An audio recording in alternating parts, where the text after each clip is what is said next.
So what is psychophysical harmony?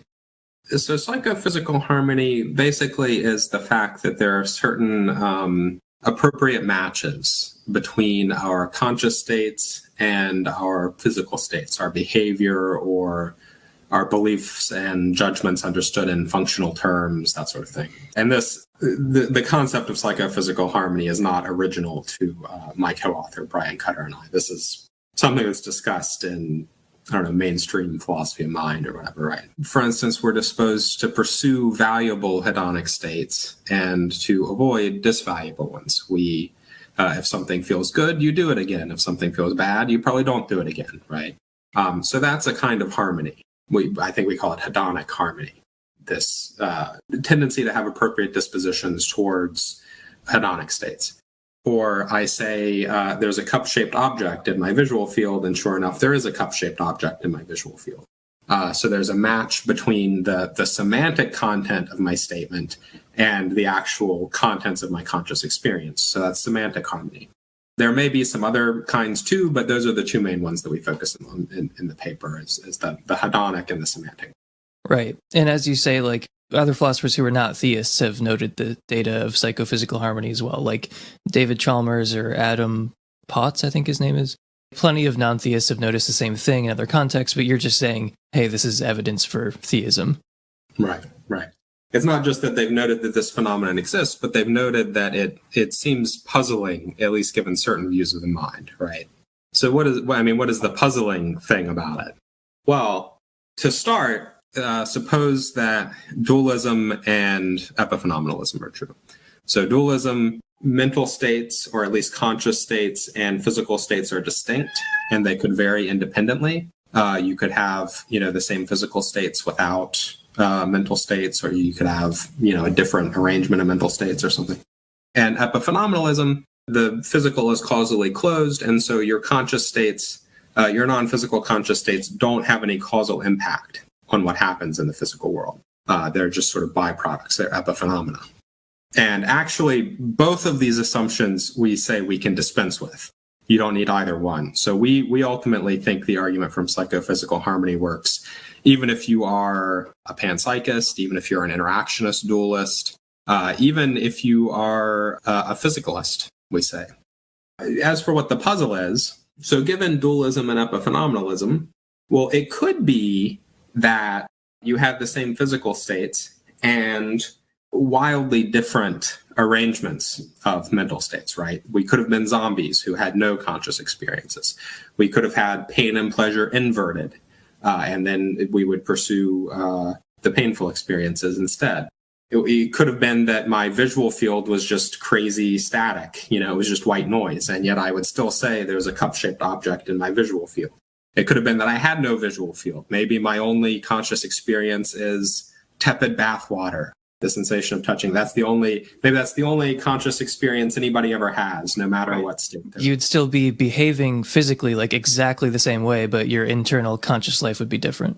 Yeah, and because on epiphenomenalism, your conscious states make no causal difference, you would behave in exactly the same way. So I would still say all these things, even though they no longer matched up with my conscious experience. I would still act in ways that were no longer rationally appropriate in light of my conscious experience. I would go around, inflicting what were in fact very terrible conscious states on my loved ones, and they would say, "Oh, thank you," and I would keep doing it, and so it would be a real mess. And if you think about this possibility, then it becomes, in a way, quite puzzling. If it's really true that the psychophysical correlations, maybe we need to talk about what that means, the correlations between conscious states and physical states, if those could have been wildly different, and the vast majority of different states would have been disharmonious, including a lot of the simplest ones, the one that just assigns tepid bathwater to everything or whatever, including a lot of the simplest ones, and they don't make any causal difference, how is it that we wound up with this set of behavior and judgment on the one hand, belief on the one hand, and conscious experience matching? Philosophers of mind who have talked about this often have thought, this is a problem for the epiphenomenalist dualist, because they can't explain why psychophysical harmony obtains. but they think other people can, though. And what we say is actually, no, it's a much wider problem, and you need some sort of other type of explanation to explain why it obtains. And that's where the theism comes in. Right. No, I've made that exact argument against epiphenomenalism with more detail and like natural selection and stuff. Like if your conscious experiences have literally no effect on, outcomes, I guess we're just really lucky that things kind of lined up in this way and not some terrible way, like, pain, pleasure, inversion, or just something totally weird because your conscious experiences have no effects. Yeah, and like all that might seem kind of fantastic, but it's a conceivable way that things could have been. Like that's all we're really saying is like things conceivably could have been that way. Well, they're not that way, so why are they not that way? But yeah, you say that the laws of nature are tuned in like strikingly fortunate ways. So by that you mean like valuable states of affairs, right? Like it's better for us that things are harmonious instead of disharmonious. Yeah, or at least it realizes certain values. I mean, what's significant for us about it is that it's you can see some reason at least why a designer might want to bring about agents who exhibit harmony rather than agents who just have, random phenomenology or the sort of bad inversion scenarios or something like that.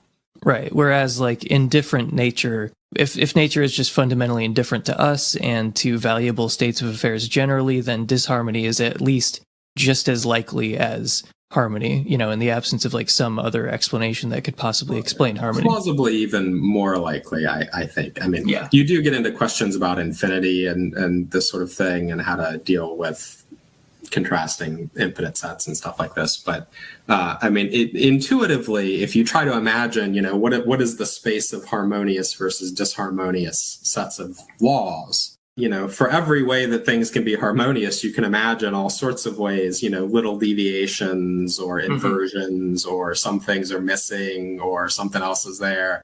The odds of harmony arising just by chance are really, really, really low because, so much has to be right in order to get harmonious sets of laws. And we've just kind of been assuming epiphenomenalism for the sake of argument, which is fine because like many naturalists do believe in epiphenomenalism. But it's easier to just say, hey, they're like the physical functional states on the one hand and the phenomenal states on the other. That makes it as easy as possible to like present the argument, but you don't have to be a dualist of any kind, epiphenomenalist or not.